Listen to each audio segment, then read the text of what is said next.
If you're wondering how the GoPro compares against other cameras you might use in a studio, stick around and we're going to compare a whole lineup of different cameras. Hi, I'm Aaron Parecki. I want to show you how the GoPro compares to a few other cameras that I normally use in my studio for live streaming. I recently posted a video about all the different settings you should change in your GoPro if you're going to use it for multi-camera live streams with an HDMI cable. In all the sample footage you'll see in this video, I've already set all of those settings, so I'll link down to that video below in case you want a recap. The camera that you're seeing right now, and the camera that I've been using to film all of my recent videos, is the LUMIX PK1 box camera. I actually have a few of them around my studio, and I've been really enjoying using them ever since I got them last year. So let's take a look at what this shot looks like on a couple of different GoPros, as well as some other cameras at a similar price point to the GoPro. I have the GoPro 11, 10, and 7 here that we're going to test with. This is a video captured from the HDMI output of the GoPro Hero 11 Black. I've already set all the settings in my camera like I described in my previous video. Things like manual shutter speed, manual ISO exposure, manual color settings. I've tried to make it look as close to the studio cameras as I can, including actually dimming it a lot less bright than the GoPro wants to do with auto exposure. It's not terrible, it's just obviously not as good. And you can see, even though I've got it set to linear mode, it's still a pretty wide angle, and this camera is the same distance away from me as my other camera. But I also want to compare this with the GoPro Hero 10 Black, just in case there's any differences. This is captured from the HDMI output of the GoPro Hero 10 Black. The 11 added some great new features like horizon lock, where you can turn the camera all the way around and it stays upright. The 10 doesn't have that feature, but there's really no new features that the 11 added that you're going to want to take advantage of for a static shot like this anyway. But next, let's take a look at the GoPro Hero 7, which was the last model that had a built-in HDMI port. So this is the picture from the GoPro Hero 7 Black. Again, the 7 is the last model that has a built-in HDMI port. With the GoPro 8 and above, you have to buy the extra Media Mod add-on case to put the GoPro inside that, and that case gives you the HDMI port.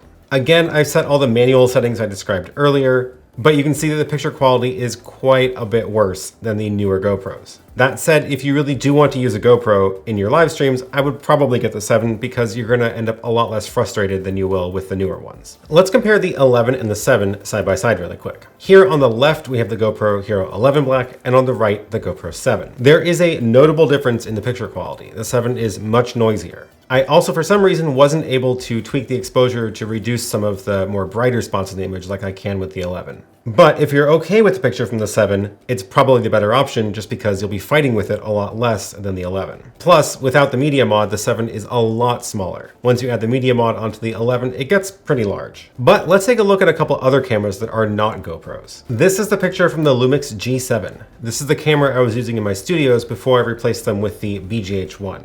You can get a used G7 or the newer model G100 for about the same price as a GoPro with the Media Mod.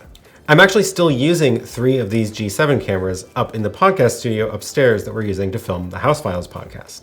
So here is the G7 next to the GoPro Hero 11. And as you can see, the picture from the LUMIX is just way better. The GoPro picture just always looks like a GoPro, especially indoors like this. Another great camera is the Sony ZV-1F, which is what you're seeing now. I picked the ZV-1F for this demo instead of the ZV-1 because the ZV-1F doesn't have a zoom lens, just like the GoPro.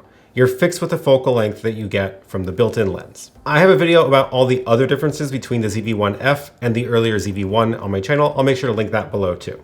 And let's compare this to the picture of the ZV-1F and the GoPro 11. As you can see, the ZV-1F is just a lot better. It handles a lot of the highlights and the shadows a lot better than the GoPro picture. And the quality of the ZV-1F is pretty good, certainly good enough for most things. And again, you won't be fighting with the ZV-1F like you will with a GoPro. So there you have it. Obviously there are a lot more different cameras out there, but I don't have actually that many different cameras now.